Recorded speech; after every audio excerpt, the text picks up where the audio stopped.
আসসালামু আলাইকুম। এখন শুনবেন সংবাদ শিরোনাম। সারা দেশে বিএনপি প্রার্থীদের জমজমাট প্রচার, একটি দল মিথ্যা বলে মা বোনদের বিভ্রান্ত করছে, অভিযোগ মির্জা ফখরুলের। ভোট নিয়ে কেউ ছিনিমিনি খেলার চেষ্টা করলে কঠোর জবাব দেওয়ার নির্দেশ জামায়াত আমিরের। শেরপুর ও জামালপুরে নির্বাচনী জনসভা।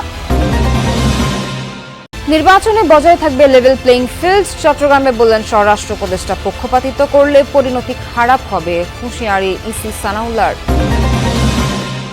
ধার দানের টাকায় নির্বাচনে লড়ছেন জামালপুর ৪ ও ৫ আসনের বেশিরভাগ প্রার্থী। ব্যয়ের খাতে শুভঙ্করের ফাঁকি বলছেন সচেতনরা। এতক্ষণ শুনছিলেন সংবাদ শিরোনাম, এবার বিস্তারিত। ত্রয়োদশ জাতীয় সংসদ নির্বাচন ঘিরে দেশ জুড়ে প্রার্থীদের প্রচার ও গণসংযোগ জমে উঠেছে। কর্মী সমর্থকদের নিয়ে নির্বাচনী এলাকা চষে বেড়াচ্ছেন বিএনপি প্রার্থীরা।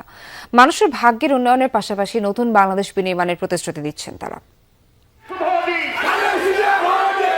আর মাত্র দিন দশেক বাকি নির্বাচনের। ধানের শীষের প্রচারণায় কোনো কমতি রাখছেন না প্রার্থীরা। সকাল থেকে নির্বাচনী এলাকায় পথসভায় যোগ দেন বিএনপি মহাসচিব মির্জা ফখরুল ইসলাম আলমগীর। বলেন, নির্বাচন বানচালের অপচেষ্টা করছে কিছু লোক। একটি দলের নেতারা মিথ্যা বলে জনগণকে বিভ্রান্ত করছে বলেও অভিযোগ করেন তিনি। কিছু লোক থাকবে এই দুষ্টামি করবে, কিন্তু আমি মনে করি না এইবারকার নির্বাচন কেউ বন্ধ করতে পারবে। দেশের মানুষ জাগে গেছে। এদেশের স্বাধীনতায় যারা বিশ্বাস করেনি তারাই ধর্মের ভিত্তিতে রাজনৈতিক বিভাজন করতে চায়। চকরিয়ায় নির্বাচনী গণসংযোগে এমন মন্তব্য করেছেন বিএনপির স্থায়ী কমিটির সদস্য ও কক্সবাজার ১ আসনে ধানের শীষের প্রার্থী সালাউদ্দিন আহমদ। বৈষম্যহীন গণতান্ত্রিক সমাজ ব্যবস্থা প্রতিষ্ঠিত হবে, রাষ্ট্র ব্যবস্থা প্রতিষ্ঠিত হবে এবং একটি শক্তিশালী গণতান্ত্রিক সরকার এদেশে প্রতিষ্ঠিত হবে, যার মালিক হবে দেশের সকল জনগণ। নাটোর ২ সদর নলডাঙ্গা আসনে নির্বাচনী সমাবেশ করেছেন বিএনপি প্রার্থী রুহুল কুদ্দুস তালুকদার দুলু। গ্যাস সংযোগ, বেকার সমস্যা সমাধান সহ নারীদের উন্নয়নে কাজ করার অঙ্গীকার করেন তিনি। নির্বাচনী সমাবেশ করেন চট্টগ্রাম ৬ আসনে বিএনপি প্রার্থী গিয়াসউদ্দিন কাদের চৌধুরী। রাউজানকে সন্ত্রাস ও মাদক মুক্ত করা, আইন শৃঙ্খলা পরিস্থিতির উন্নয়ন এবং শিক্ষার মানোন্নয়নে পরিকল্পনা তুলে ধরেন তিনি। কোথাও না থাকলে রাউজানে আয়নাঘর আছে। আমি তো আয়নাঘর সৃষ্টি করতে দিব না যতক্ষণ পর্যন্ত আমার নিঃশ্বাস আছে। রাউজানে কোনো আয়নাঘর হবে না। কুমিল্লা ১০ নাঙ্গলকোট লালমাই আসনে গণসংযোগ ও পথসভা করেছেন ধানের শীষ প্রার্থী মোবাশ্বের আলম ভূঁইয়া। বিপুল ভোটে তারা জয়ী হবেন বলে আশাবাদ ব্যক্ত করেন। ধানের শীষ হলো ঐক্যের প্রতীক। আমাদের মধ্যে ঐক্যের বন্ধন আছে, ইনশাল্লাহ ১২ তারিখ এটা আবারও প্রমাণ করবে তারা। নির্বাচিত হলে মাদক ও সন্ত্রাস দমনে কাজ করার আশ্বাস দিচ্ছেন বরগুনা ২ আসনের প্রার্থী নুরুল ইসলাম মনি। ফেনী ৩ আসনে বিএনপির ভাইস চেয়ারম্যান আব্দুল আওয়াল মিন্টু নির্বাচনী প্রচারণা চালাচ্ছেন। দাবি করেন, অতীতে সব উন্নয়ন করেছে বিএনপি। প্রচারণার অংশ হিসেবে বীর মুক্তিযোদ্ধাদের সাথে মতবিনিময় করেছেন গোপালগঞ্জ ১ আসনে বিএনপির প্রার্থী সেলিমুজ্জামান সেলিম। গণতন্ত্র পুনরুদ্ধারে ধানের শীষকে জয়যুক্ত করার আহ্বান জানান। রংপুরের ৬টি আসনেই ভোটারদের দাঁড়ে দাঁড়ে ছুটছেন বিএনপি প্রার্থীরা। অন্য প্রার্থীদের বিরুদ্ধে আচরণবিধি লঙ্ঘনের অভিযোগ তাদের। অন্যান্য মার্কার যারা কর্মী বা নেতা বা কর্তৃপক্ষ, তারা বিভিন্ন লাইট পোস্টে লাগাচ্ছে, ফেস্টুন লাগাচ্ছে। বিভিন্ন জায়গায় যেগুলো নিষেধাজ্ঞা আছে নির্বাচন কমিশনের, সেগুলো মানছে না। রূপগঞ্জে বিভিন্ন এলাকায় জনগণের সমস্যা শুনে উন্নয়নের পরিকল্পনা জানাচ্ছেন নারায়ণগঞ্জ ১ আসনে বিএনপির প্রার্থী মোস্তাফিজুর রহমান ভূঁইয়া দীপু। রূপটা চলে গেছে, আমরা সকলে মিলে বিএনপি পরিবার মিলে আমরা এই রূপগঞ্জের রূপটা ফেরাতাম। ত্রয়োদশ জাতীয় সংসদ নির্বাচনের প্রচারণার অংশ হিসেবে আগামীকাল খুলনা ও যশোরে জনসভায় যোগ দেবেন বিএনপি চেয়ারম্যান তারেক রহমান। খুলনার খালিশপুরে প্রভাতী স্কুল মাঠে এরই মধ্যে শুরু হয়েছে মঞ্চ তৈরির কাজ। তারেক রহমানের আগমন ঘিরে জেলা জুড়ে তৈরি হয়েছে সাজসজ্জা। প্রায় ১৫ লাখ মানুষের সমাগম হবে বলে আশা করছেন আয়োজকরা। যশোরের বিরামপুর আদর্শ সরকারি প্রাথমিক বিদ্যালয়ের মাঠেও এরই মধ্যে মঞ্চ নির্মাণের কাজ শুরু হয়ে গেছে। মাঠের চারপাশে প্রবেশ ও প্রস্থান পথ, শৃঙ্খলা রক্ষা, নিরাপত্তা ও জরুরি সেবার বিষয়গুলো বিশেষ গুরুত্ব দেওয়া হচ্ছে। নেতাকর্মীরা জানান, এর আগে ২০১১ সালে যশোরের সর্বশেষ বক্তব্য দিয়েছিলেন সাবেক প্রধানমন্ত্রী বেগম খালেদা জিয়া। দীর্ঘ সময় পর দলের শীর্ষ নেতৃত্বের এই জনসভা বিশেষ গুরুত্ব পাচ্ছে দলীয় অঙ্গনে।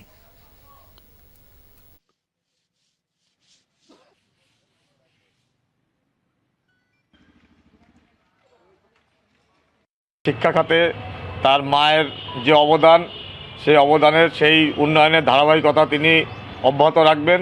গরিবের দান ধান করুক, গরিবের সাথে চাহিদা করুক, আর মানুষের ভালোবাসুক। খুলনাবাসী অপেক্ষায় আছে যে তারেক রহমান খুলনায় আসার পরে যে তার যে একটা সুমধুর বার্তা, সেই বার্তা শোনার জন্য সবাই অপেক্ষায় আছে। চেয়ারম্যান মহোদয় আসছেন খুলনাতে, একটি দলসহ সকল সর্বস্তরের মানুষের জন্য একটি ভালো লাগার। আলে হাসান, ধন্যবাদ আপনাকে। নির্বাচন নিয়ে কেউ ছিনিমিনি খেলার চেষ্টা করলে কড়া জবাব দেওয়ার নির্দেশ দিয়েছেন জামায়াতের আমির ডক্টর শফিকুর রহমান। দুপুরে শেরপুর পৌর পার্ক মাঠের জনসভা থেকে এই নির্দেশ দেন তিনি। আমির বলেন, তরুণ, যুবক ও নারীর 11 দলীয় জোটের পক্ষে ঐক্যবদ্ধ হয়েছে, আর তা দেখেই কারো কারো মাথা গরম হয়ে গেছে। পরে জামালপুরে জনসভায় যোগ দেন জামায়াত আমির। বিস্তারিত জানাচ্ছেন রিয়াজ রায়হান, ছবি তুলেছেন জিহাদ ইসলাম।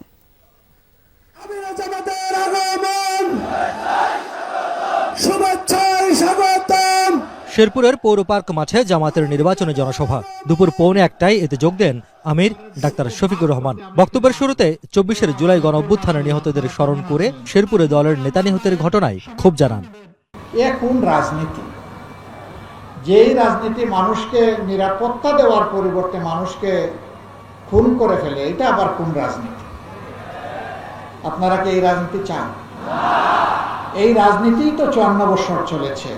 জামাত আমির বলেন, দেশের মানুষ 11 দলীয় জোটের পক্ষে ঐক্যবদ্ধ হয়েছে, সবাইকে গুজবে বিভ্রান্ত করা যাবে না বলেও উল্লেখ করেন শফিকুর রহমান। আমি দেখতে চাই যারা খুন করেছে তাদেরকে আপনারা আইনের আওতায় এনেছেন। আমরা এটা উৎসাহিত করব না জনগণ আইন নিজের হাতে তুলে নেও, এটা কোনো সভ্য সমাজের পরিচয় হতে পারে না। আমরা সভ্য, আমরা অভদ্র নই, কিন্তু আমরা দুর্বল এবং কাপুরুষ নই, এটা মনে রাখবেন। 11 দলীয় জোটের নেতা বলেন, ক্ষমতায় যাবার সুযোগ হলে সর্বক্ষেত্রে নারীদের অধিকার রক্ষা করবে জামাত। এ সময় নিজের এক্স হ্যান্ডেলে হ্যাক করে কুরুচিপূর্ণ মন্তব্য করা হয়েছে বলেও দাবি করেন তিনি। আমি কোন ভাষায় নিন্দা জানাবো আই ডোন্ট নো। আমি আমার মাদেরকে কিভাবে সম্মান করি, আমার মায়েরা তার সাক্ষী। বাংলাদেশের 9 কোটি মা সাক্ষী। আমার টুইটার, যেটাকে এখন এক্স বলা হয়, এই অ্যাকাউন্ট হ্যাক করে এখন থেকে ধরেন 15 ঘন্টা আগে অত্যন্ত বাজে, অরুচিকর, কুরুচিপূর্ণ মাদেরকে নিয়ে একটা বক্তব্য দিয়ে দিছে, আমারটা হ্যাক করে। একটা দল দেখলাম যে হই হই রই রই করে মিছিল শুরু করে দিচ্ছে। আলহামদুলিল্লাহ, এখন আমার এডমিনের কন্ট্রোলে আবার এটা ফিরে এসেছে 7 ঘন্টা পরে ওই ঘটনা ঘটার। এতে সাময়িক যদি কোনো মা ওদের অপতথ্যের কারণে কষ্ট পেয়ে থাকেন, আমি তাদের কাছে ক্ষমা চাই। পরে শেরপুর জেলার 3টি আসনের জোট প্রার্থীদের হাতে প্রতীক তুলে দেন ডাক্তার শফিকুর রহমান। এই পাল্লাকে তুমি কবুল করো, ইনসাফ কায়েমের শক্তি তুমি দান করো। এই জনসভা থেকে অভিযোগ করা হয়, স্বাধীনতার প্রায় 5.5 দশক পরেও উন্নয়ন বঞ্চিত জেলা শেরপুর, নেই রেল যোগাযোগ, বিশ্ববিদ্যালয় কিংবা মেডিকেল কলেজ। আর তাই এসব নাগরিক সুবিধা নিশ্চিতের জন্য